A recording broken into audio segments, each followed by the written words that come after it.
Hello दोस्तों, स्वागत है आपका हमारे अपने चैनल में। तो आज हम बात करेंगे कंगारू कोर्ट के बारे में कि ये क्या होती है और आजकल न्यूज़ में क्यों है। तो सबसे पहले कंगारू अदालत होती क्या है, आजकल ये चर्चा में क्यों है। तो बता दें कि पश्चिम बंगाल के कुछ इलाकों में इस तरह की अदालतें लगाई जाती हैं और वहाँ पर ही कुछ लोगों के द्वारा फैसला सुनाकर और वहीं पर सज़ा दिया जाता है। और इस तरह की अदालत में ज़मीन से संबंधित या प्रॉपर्टी से संबंधित से लेकर फैमिली मैटर्स तक को सॉल्व किया जाता है इस तरह की कोर्ट में।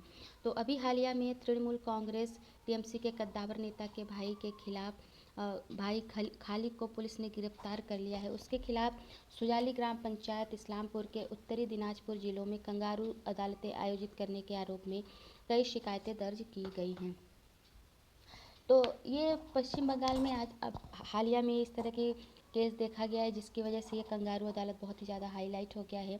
तो ग्रामीणों ने भी आरोप लगाया है कि टीएमसी नेता अब्दुल का भाई लंबे समय से कंगारू अदालतें लगा रहा है और अपनी मर्जी के अनुसार स्थानीय लोगों को सज़ा भी दे रहा है। यानी कि वहाँ पर ये लोग अपनी तरीके से सज़ा देते हैं, फैसला सुनाते हैं और वहीं पर सज़ा दी जाती है।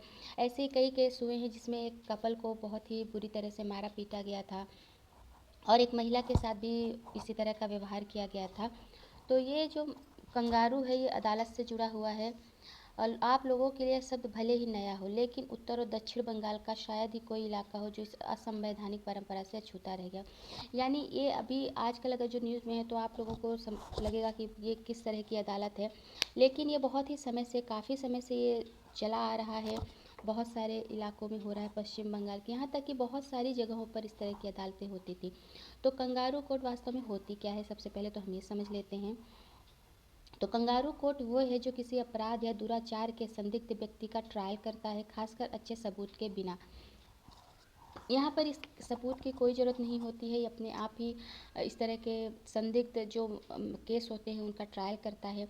दूसरी चीज़ है, कंगारू कोर्ट एक नकली अदालत है जिसमें कानून और न्याय के सिद्धांतों की अवहेलना की जाती है या उन्हें विकृत किया जाता है या गैर जिम्मेदार होती है। यानी कि जिस तरह से आप एक प्रोसेस होता है किसी को सज़ा दिलाने का, पुलिस कोर्ट, ये सारी चीज़ें होती हैं, कोर्ट में फैसले सुनाए जाते हैं, वहाँ पर केस होता है।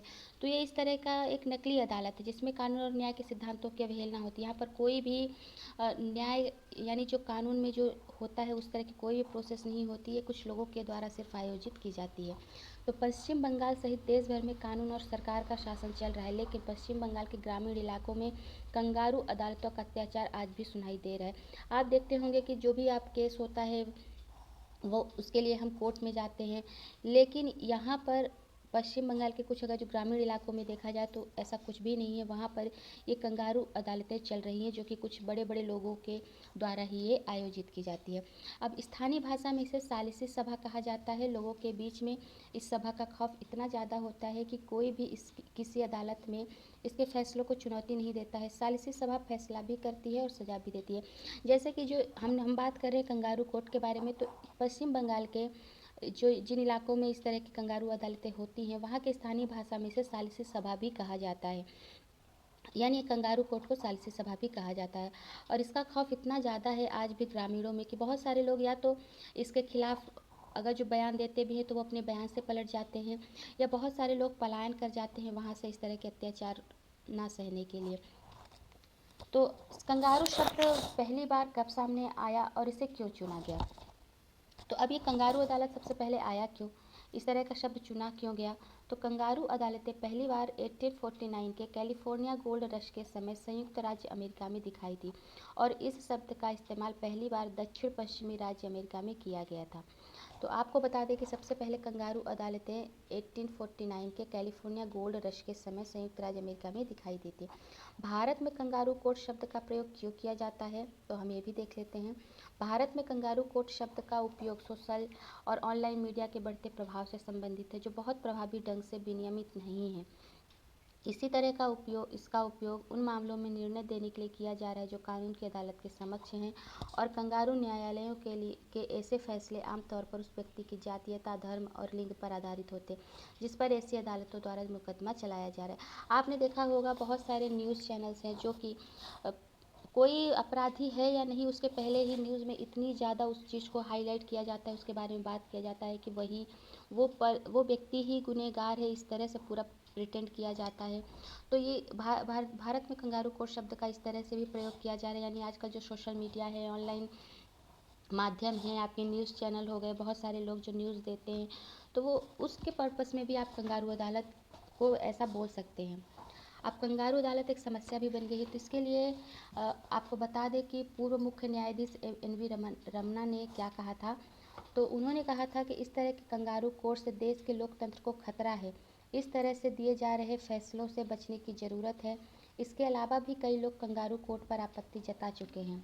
तो ये कंगारू कोर्ट यानी कंगारू अदालत बहुत ही ज़्यादा हानिकारक है, बहुत ही ज़्यादा चिंता का विषय भी है। जैसे कि अभी मैंने आपको स्टार्टिंग में बताया कि पश्चिम बंगाल के कुछ इलाकों में भी, ग्रामीण इलाकों में इस तरह के कंगारू कोर्ट चलाए जा रहे हैं कुछ बड़े बड़े लोगों के द्वारा, बड़े नेताओं के द्वारा।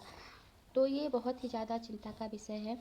और कंगारू कोर्ट वह है जो कथित अपराध या गलत काम से जुड़े संदिग्ध व्यक्ति का ट्रायल करता है, और ये बहुत सतही सतह पर तौर पर जुटाए गए सबूतों के आधार पर करता है। यानी कुछ लोगों के द्वारा ही बोला जाएगा कि ये व्यक्ति गुनहगार है और उसे सज़ा दे दी जाती है, वहीं पर उसे सज़ा के दुष्परिणाम भी भुगतने पड़ते हैं। तो आपको हम बता दें, साल 2004 में पश्चिम बंगाल की तत्कालीन वाम मोर्चा सरकार ने सालिसी सभा को कानूनी अमली जामा पहनाने की कोशिश भी की थी, लेकिन विधानसभा में इसके विरोध में बहुत सारी बातें उठी थी, जिसकी वजह से ये विधेयक भी नहीं लाया गया था। तो ये था कंगारू अदालत। आपको इसके बारे में जानकारी कैसी लगी, आप कमेंट में ज़रूर बताइएगा। और इसी तरह और भी नए नए वीडियोस देखने के लिए आप मेरे चैनल को सब्सक्राइब कीजिए और बेल आइकन का बटन दबाना बिल्कुल भी मत भूलिएगा, ताकि आपको इसी तरह नए नए वीडियोस मिलते रहें।